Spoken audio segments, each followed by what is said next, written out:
Welcome दोस्तों, तहे दिलों तुहानू जी आया आखदा।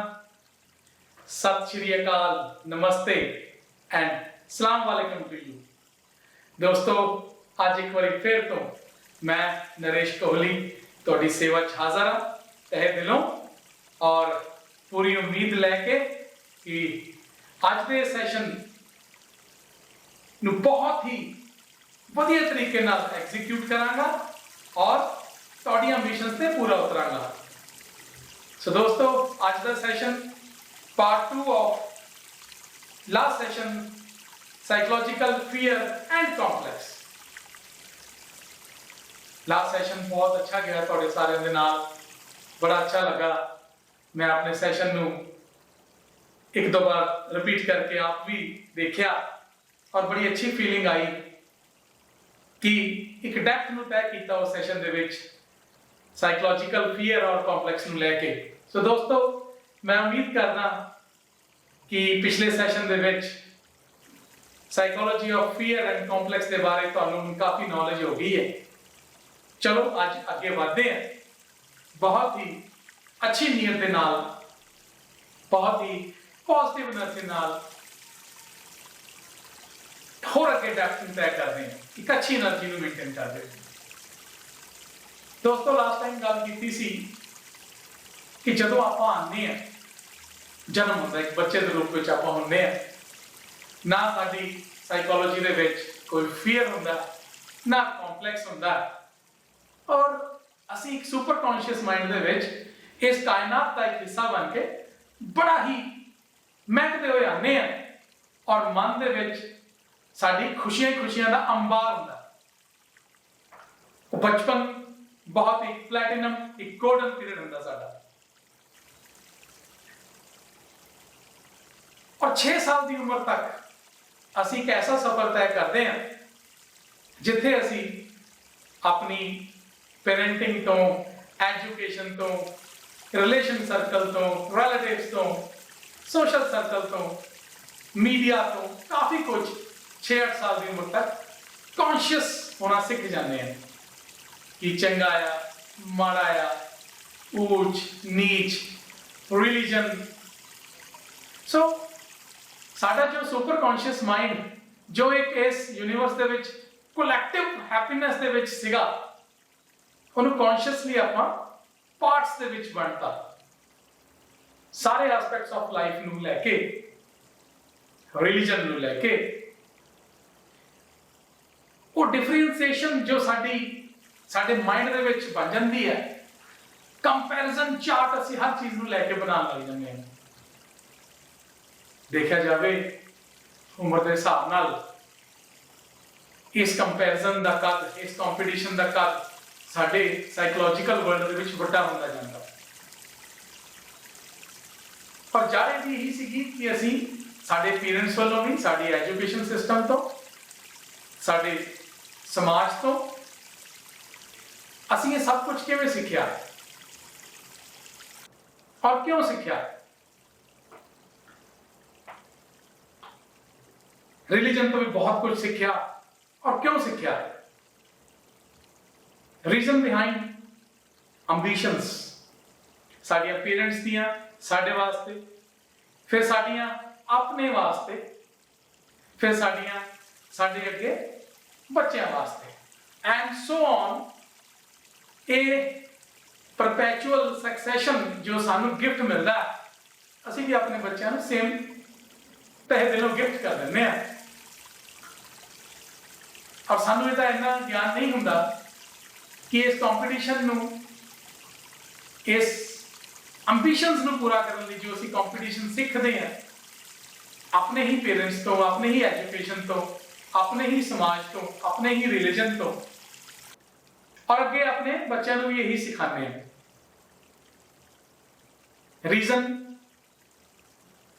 एंबिशन और सानू पता ही नहीं लगता कि ये सारी चीज़ों के नाल साडी कॉन्शियसनेस दे विच फियर डिवेलप हो जाता है, कॉम्प्लैक्स डिवेलप हो जाता है। हुण दोस्तों, तुसीं एग्री करोगे मेरे नाल, जिथे फियर हुंदा है, कॉम्प्लैक्स हुंदा है, उत्थे नाल एक गिल्टी कॉन्शियसनेस बनती है एक गिल्ट बनती है साडे अंदर। I think you all will agree with me, क्योंकि जिथे फीयर होएगा, डर, कॉम्प्लैक्स, हीनता, उत्थे नाल गिल्ट आएगी।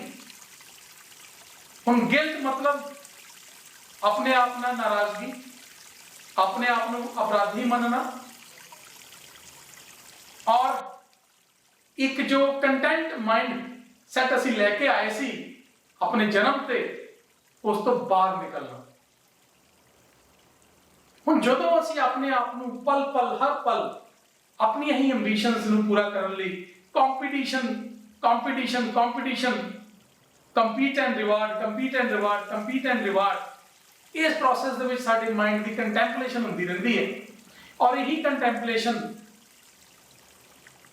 जदों साडे एप्टीट्यूड साडे एटीट्यूड दे विच हाਜ਼ਰ नाਜ਼र हो जाती है, तो उहदे नाल फियर, कॉम्प्लैक्स और गिल्ट भी हाਜ਼ਰ हो जाती है नाल, जिहड़ा कि सानूं पता भी नहीं लगता कि असी किस तरह यह सारी चीज़ों को कॉन्शियसली गेन किया।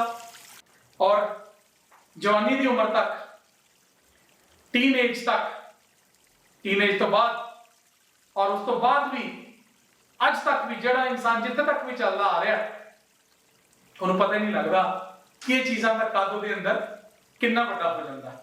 और यही गिल्ट हर रिलेशन दे विच कम्युनिकेशन गैप का एक बहुत बड़ा कारण है, उसका रूट लेवल है। और यही गिल्ट समाज दे विच सानू हीनता की भावना दिंदी है। समाज दे विच असी बहुत ज्यादा लोगों की परवाह करने लग जाते हैं कि कोई कितना सोचेगा, कोई कितना सोचेगा, कोई की सोचेगा, और गुडविल नू लैके बहुत ज्यादा तवज्जो देते हैं। और यही तवज्जो जो साडी गुडविल, अंबीशंस और कंपीटिशन के नाल कंटैंपलेशन होकर साडे कॉन्शियस माइंड के अंदर, सब कॉन्शियस माइंड के विच प्रोग्रामिंग असी आप ही करते रहने हैं, तो उत्थे गिल्ट की प्रेजेंस बड़ी जबरदस्त हो जाती है साडे सब कॉन्शियस माइंड के विच।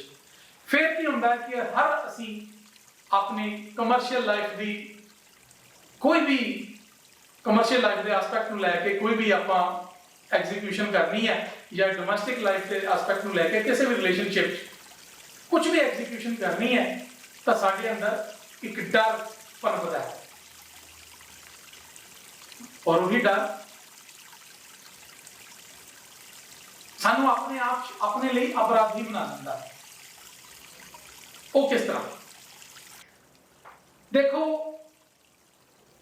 डर कॉम्प्लैक्स का कॉम्बिनेशन जो असी अपने एंबिशन के नाल रोटेट करते हैं, एग्जीक्यूट करते हैं, अपनी लाइफ स्पैन व्यतीत करते हैं, हुंदा की है कई चीज़ां असी पा लेंगे हैं और कई असी नहीं भी पाते, और कई चीज़ां पाने तो बाद भी सानू उहदा स्वाद नहीं मिल पाता। क्यों? पहली गल तो असी चीज़ नहीं पाई, उत्थे फिर असी अपराधी हो गए कि ये मेरे को की हो गया। फिर क्यों नहीं पाई, दोबारा ट्राई करो, मिल जाएगी। कहा जाता है कि failures are the stepping stones towards the success.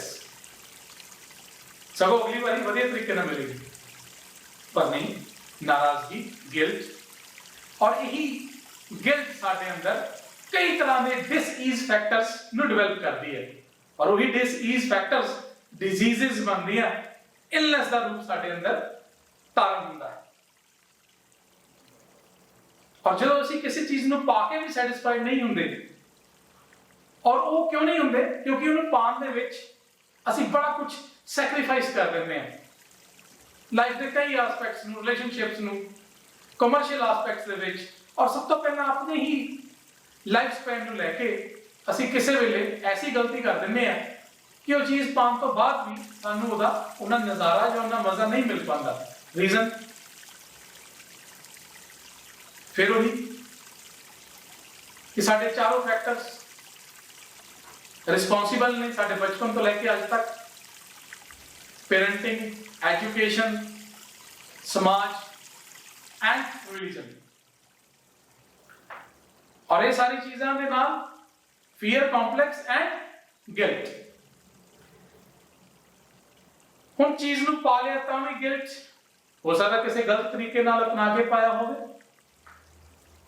ਔਰ ਅਗਰ ਗਲਤ ਤਰੀਕੇ ਨੂੰ ਨਹੀਂ ਵੀ ਅਪਣਾਇਆ ਔਰ ਉਹਨੂੰ ਪਾ ਲਿਆ ਫਿਰ ਵੀ ਕੋਈ ਬੇਚੈਨੀ ਹੈ, ਫਿਰ ਵੀ ਕੋਈ ਗਿਲਟ ਹੈ, ਇਹਦਾ ਮਤਲਬ ਕੁਝ ਹੋਰ ਸੈਕਰੀਫਾਈਸ ਕੀਤਾ ਹੋ ਸਕਦਾ।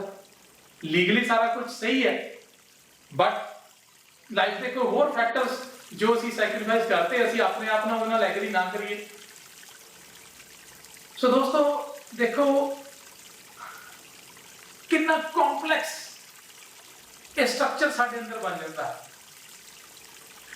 ਮੇਰੇ ਲਾਸਟ ਸੈਸ਼ਨ ਦੇ ਵਿੱਚ ਇੱਕ ਸੈਸ਼ਨ ਬਹੁਤ ਅੱਛਾ ਬਣਿਆ, ਨਿਊਰੋਪਲਾਸਟਿਸਿਟੀ।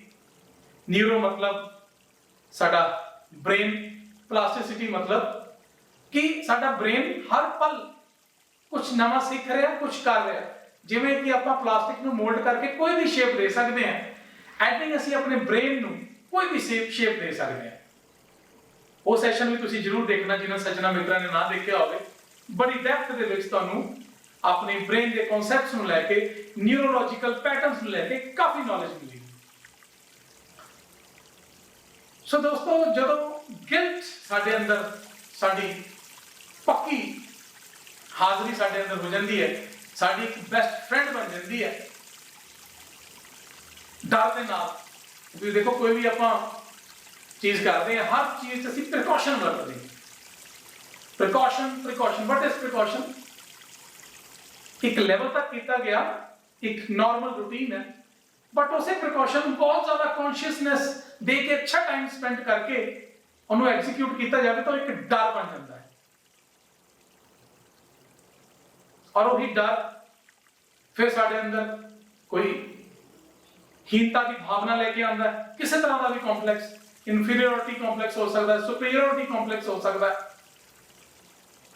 ਔਰ ਇਹ ਸਾਰੀਆਂ ਚੀਜ਼ਾਂ ਇੰਨੀਆਂ ਗੁਲਜਨਦਾਰ ਸਾਡੇ ਅੰਦਰ ਸਾਡੀ ਪਰਸਨੈਲਿਟੀ 'ਚ ਬਣ ਜਾਂਦੀਆਂ ਕਿ ਅਸੀਂ ਆਪਣੇ ਆਪ ਨੂੰ ਸ਼ੋਅ ਤਾਂ ਕਰਦੇ ਹਾਂ that we are very happy, ਬਹੁਤ ਹੀ ਅੱਛਾ ਲਾਈਫਸਟਾਈਲ ਬਤੀਤ ਕਰ ਰਹੇ ਹਾਂ, ਅੱਛੀ ਗੱਡੀ ਰੱਖੀ ਹੋਈ ਹੈ, ਅੱਛੇ ਘਰਾਂ 'ਚ ਰਹਿੰਦੇ ਹਾਂ, ਅੱਛੀ ਆਊਟਲੁੱਕ ਮੇਨਟੇਨ ਕੀਤੀ ਹੈ, ਅੱਛੇ ਕੱਪੜੇ ਪਾਉਂਦੇ ਹਾਂ, ਬਟ ਕੀ ਸਾਡੇ ਇਨਰ ਵਰਲਡ ਦੇ ਵਿੱਚ ਸਕੂਨ, ਸਬਰ, ਸੰਤੋਖ ਦੀ ਭਾਵਨਾ, ਇੱਕ ਐਸਥੈਟਿਕ ਭਾਵਨਾ, ਇੱਕ ਪਰਮਾਨੰਦ ਦੀ ਭਾਵਨਾ ਕਿ ਉਨੀ ਅੱਛੀ ਹੈ ਜੋ ਅਸੀਂ ਰਿਪਰੈਜ਼ੈਂਟ ਕਰ ਰਹੇ ਹਾਂ। ਇੱਥੇ ਡੁਅਲਿਟੀ ਬਣ ਜਾਂਦੀ ਸਾਡੇ ਆਪਣੇ ਨਾਲ ਕਿ ਅਸੀਂ ਇੱਕ ਮਾਸਕ ਪਾਇਆ ਹੋਇਆ, we represent ourselves on one podium, on one platform that we are very happy, we are enjoying the life, nothing like I am with my family, with my business, with my goodwill. But on the other hand, in our inner psychological world, where we stand to the aspects we represent, in our outer world, where we stand in comparison within our inner world, there is a difference, and in some cases there is a hell of difference. So दोस्तों कहने का मतलब है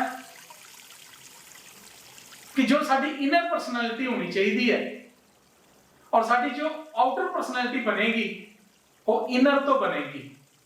outer जितना दी मर्जी असी बना लीए और इनर तो असी उहदे नाल एग्री ना करिए और ये डुअलिटी दे विच जो ये डुअलिटी दी एक दीवार बनती है, जां ये डुअलिटी दा तुसी कह सकते हो कि असी एक स्वरूप धारण करते हैं। इसका reason fear, complex and guilt. अंदरों अपराधी, बाहरों वी वांट क्रेडिट, मिल भी गया, लेने भी है, बट अंदरों एक अपराध की भावना कि असी आ चीज सैक्रिफाइस करके आ चीज हासिल की है। कंफर्ट में एनी टाइप ऑफ सैक्रिफाइस हो सकता है, रिलेशनशिप का हो सकता है, पर्सनल एस्पेक्ट्स तो हो सकता है, गुडविल का हो सकता है, ब्ला ब्ला ब्ला। तुसी सारे समझदार हो मैं की कहना चाहना। कारोबार दे विच भी ग्रोथ नूं लैके बहुत एस्पेक्ट्स ने और कारोबार की कामयाबी और डोमेस्टिकली असीं अपनी रिलेशनशिप की कामयाबी दे विच एक सही रस्ते पे चलिए और कुछ भी ऐसा सैक्रीफाइस ना करिए जिथे कि साडे अंदर गिल्ट बने तो क्या बात है, फिर वो परम आनंद भी साडा एक बेस्ट फ्रेंड बन के साडे अंदर ही एग्जीक्यूट होएगा, ब्लसमिंग होएगी, एक एवोल्यूशन होएगी वो लोटस की, जिदी की सुगंध सानू ही मंत्र मुक्त कर देगी, एक मैस्मराइजिंग फैक्टर साडे अंदर डेवलप होएगा। सो दोस्तों, ये सारे एस्पेक्ट्स नू मैं जिन्नी भी डेप्थ डिस्कस किया, एक बड़ा लाइव तुहाडे अगे मैं पेश किया, जो भी मन च आ रहा रेडीमेड तरीके नाल तुहाडे नाल साझा करी जा रहा, और यही एक मेरा हुनर है, एक खुदा की बख्श है कि जो कुछ भी साइकोलॉजिकल लेवल पे मैं स्टडी किया, स्टडी करने तो बाद उदाहरण किया, और ये वो बड़ा लाइव तुहाडे सारे नाल मैं साझा करदा जाना। मेरी भी जर्नी इस एवोल्यूशन दे विच, इस ट्रांसफॉर्मेशन दे विच तुहाडे नाल चल रही है, डेप्थ अपनी अलग है। सो मैं ट्राई करदा कि साडे सारिਆਂ ਦੀ डेप्थ बड़ी डूंगी होवे, और ਇਹਨਾਂ सारे फैक्टर्स ਨੂੰ समझते हुए ਅਸੀਂ ਇਹਦਾ ਇੱਕ अच्छा रेजोल्यूशन बना सकीए। श्योरली मैं जिथे ये दो सैशंस दे विच psychological fear and complex followed by guilt ਨੂੰ ਲੈ ਕੇ काफी अच्छी खासी डिस्कशन की है ਤੁਹਾਡੇ ਨਾਲ। ये सारी प्रॉब्लम्स भी हाईलाइट करके क्वेश्चन मार्क बनाया, ਤੇ ਦਾ ਰੈਜ਼ੋਲੂਸ਼ਨ ਲੈ ਕੇ ਵੀ ਮੈਂ ਹੀ ਤੁਹਾਡੇ ਅੱਗੇ ਪੇਸ਼ ਹੋਣਾ ਹੈ ਕਿ what I am doing and what you should do। देखो, गलतियां सब तो होंगी, कोई भी इंसान ऐसा नहीं है इस धरती पे जिहदे कोल गलती ना होई होवे, और गलतियां जब ਅਸੀਂ जन्म ਲੈਂਦੇ ਆ, ਜਿੱਦਾਂ ਬੱਚਾ ਕਰਦਾ ਹੈ, ਭੁੱਲ ਜਾਂਦਾ ਹੈ, ਲੈਟ ਗੋ ਕਰ ਦਿੰਦਾ ਹੈ, ਕੋਈ ਉਹਦੇ ਚ ਇੰਨਾ ਸੀਰੀਅਸਪਨ ਨਹੀਂ ਹੁੰਦਾ ਕਿ ਉਹ ਗਲਤੀਆਂ ਨੂੰ ਲੈ ਕੇ ਬਹੁਤ ਜ਼ਿਆਦਾ ਉੱਥੇ ਫਿਕਸ ਹੋ ਜਾਵੇ, ਬਹੁਤ ਜ਼ਿਆਦਾ ਉਹਦਾ ਮਾਈਂਡ ਡਾਈਸੀ ਹੋ ਜਾਵੇ, ਫਰਸਟ੍ਰੇਟਡ ਹੋ ਜਾਵੇ। ਐਦਾਂ ਉਹਦੇ ਚ ਹੁਨਰ ਹੁੰਦਾ ਹੀ ਨਹੀਂ, ਜੋ ਕਿ ਸਲੋਲੀ ਐਂਡ ਸਟੈਡਲੀ ਉਮਰ ਦੇ ਹਿਸਾਬ ਨਾਲ ਸਾਡੇ ਅੰਦਰ ਡਿਵੈਲਪ ਹੋ ਜਾਂਦੇ ਆ, ਅਸੀਂ ਸੀਰੀਅਸ ਹੋ ਜਾਂਦੇ ਆ। ਯਾਦ ਰੱਖਣਾ ਦੋਸਤੋ, ਜ਼ਿਆਦਾ ਸੀਰੀਅਸਨੈਸ ਹੀ ਅੱਜ ਦੇ ਇਸ ਮਾਡਰਨ ਯੁੱਗ ਦੇ ਵਿੱਚ, ਮਾਡਰਨ ਐਰਾ ਦੇ ਵਿੱਚ, ਜਿੰਨਾ ਜ਼ਿਆਦਾ ਸੀਰੀਅਸਨੈਸ ਦੇ ਵਿੱਚ ਅਸੀਂ ਰਹਿੰਦੇ ਆ, ਉਨੀ ਹੀ ਜਲਦੀ ਅਸੀਂ ਸੀਰੀਅਸਲੀ ਇੱਕ ਆਈਸੀਯੂ ਵੱਲ अपना सफर नाल दी नाल तय कर रहे हैं। और उस आईसीयू दे विच भी तुसीं देखो बहुत ज्यादा सीरीयस मरीज ही दाखिल हुंदे ने, और रीजन बिहाइंड यही है, चाहे उस आईसीयू दे विच कोई हार्ट पेशेंट है, चाहे कोई किडनी पेशेंट है, चाहे नंबर ऑफ डिजीजेस हैगियां, बट वो सारी डिजीजेस दे विच ज्यादातर साइकोसोमैटिक डिजीजेस है कि जेडे कि असीं अपने फियर साइकोसिस तो डिवेलप करते हैं, साइकोलॉजी ऑफ फियर तो, कॉम्प्लेक्स तो, गिल्ट। तो ज्यादा सीरियस रहने की लोड़ नहीं है, बेपरवाह होके जिंदगी को जीना सीखिए, लापरवाह होके नहीं, बेपरवाह होके, बहुत अंतर है। तो गलती हो गई, लेट गो, सबक ले लो, अगे तो ना करिए, बट डरन की लोड़ नहीं, कॉम्प्लेक्स की लोड़ नहीं, गिल्ट के नेड़े नहीं जाना। देखो, गिल्ट किसी तरह की भी होवे, ਉਹਦਾ ਬੂਟਾ ਜਦੋਂ ਸਾਡੇ ਅੰਦਰ ਵੱਡਾ ਹੁੰਦਾ ਉਹਦੇ ਫਲ ਵੀ ਸਾਨੂੰ ਹੀ ਮਿਲਦੇ ਆ।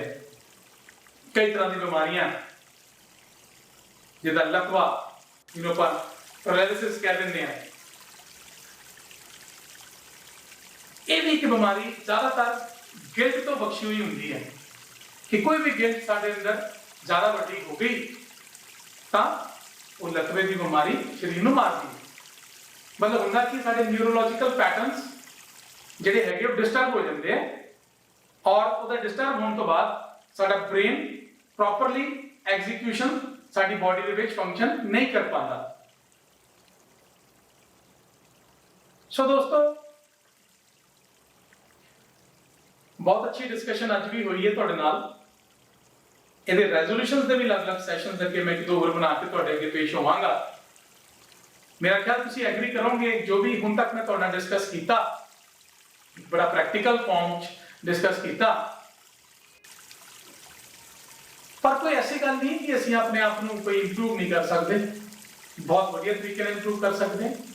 कोई भी इंसान ऐसा नहीं है इस धरती पे जिन्हें इंप्रूव ना कीता होवे, कोई भी इंसान ऐसा नहीं है इस धरती पे जिन्हें गलती ना कीती होवे, बट डिपेंड करता एक ऑप्टिमाइजेशन रखनी सीखिए, एक लेट गो करना सीखिए कि ठीक है, what is wrong, accept it, not to repeat it again, but take it lightly, forget it, let go.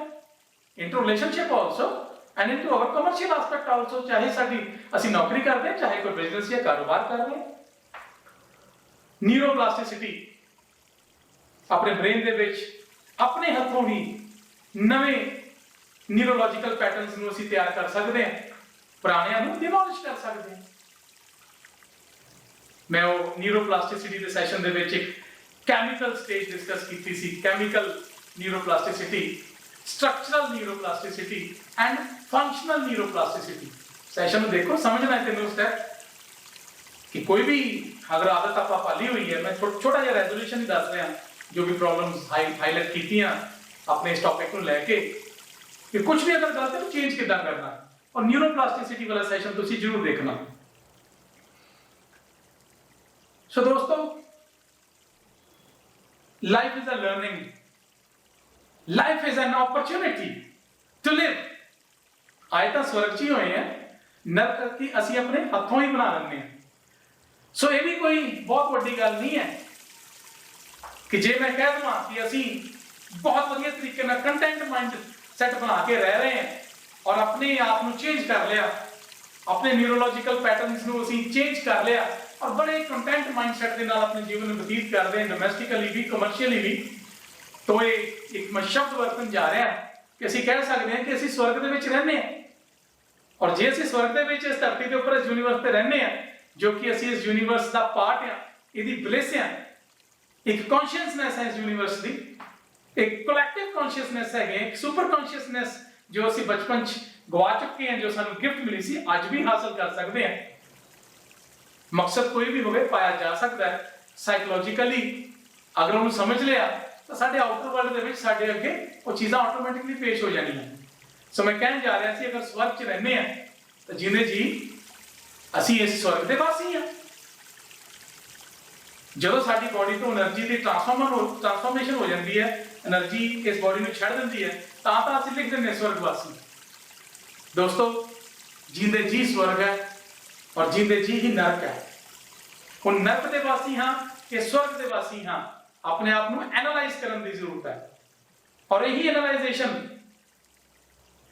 ਸਾਡੇ ਲਈ ਸਾਡੀ ਇੱਕ ਰੀਫਾਰਮੇਸ਼ਨ ਹੋਏਗੀ, एक एवोल्यूशन होएगी, एक ट्रांसफॉर्मेशन होएगी, और एक ऐसी मैनिफेस्टेशन होएगी जो साडे लिए एक नवा लाइफ का पैटर्न डिसाइड करेगी। अ न्यू मी और a new you the evolution होएगी, एक फ्रेमिंग होएगी। सो याद रखो दोस्तों, life is an opportunity, life is a festival. जरूरी नहीं है कि फेस्टिवल वाले दिन ही खुश होना है, और वो फेस्टिवल है दिन भी वही खुश हो सकता उस फेस्टिवल च। सपोज दिवाली का फेस्टिवल है, जिन्हें सारा साल हर दिन नू दिवाली समझ के बिताया होवे, उस दिन भी वही खुश रह सकता, वरना गिफ्ट दे ले, हैप्पी दिवाली कह लिया और सुन लिया और गिफ्ट ले ले, और end of the day crackers चला ले, पाठ पूजा भी कर लिया, लक्ष्मी पूजन भी हो गई, अगले दिन असीं कहने यार दिवाली आएगी और चले भी गई, पता नहीं लग गया। क्यों नहीं पता लग गया? की गैप सीगा, कि थोड़ी प्रेजेंस ऑफ माइंड घट सी, की सीगा एनालाइज नहीं कर पाते। यही सीगा कि सारा साल का बड़ा कई स्ट्रेसफुल फैक्टर्स कटिया, और एक दिन दे विच आके उस दिवाली वाले दिन उन्ना खुश हो ही नहीं पाए। So life is a festival and every day is a festival day, and every day if we consider as a festival day, we should encash this opportunity of life। अपन जिंदगी सेलिब्रेट करना आए हैं, कटन नहीं आए दोस्तों। तो जिंदगी जीना और कटना दोनों दे विच जमीन आसमान का अंतर है। सो आज का मेरा सैशन इत्थे ही एंड करदा, खत्म करदा। I pay my gratitude to you, salute to you for listening me। जल्दी मिलांगे अगले सेशन दे विच, अच्छियां रेजोल्यूशंस नूं तुहाडे नाल डिस्कस करांगा, और अगला सेशन इस तो भी ज्यादा फैंटास्टिक होएगा, ऑसम होएगा, ये प्रॉमिस करदा। थैंक यू दोस्तों, bye bye, a great round of applause for you, bye, thank you.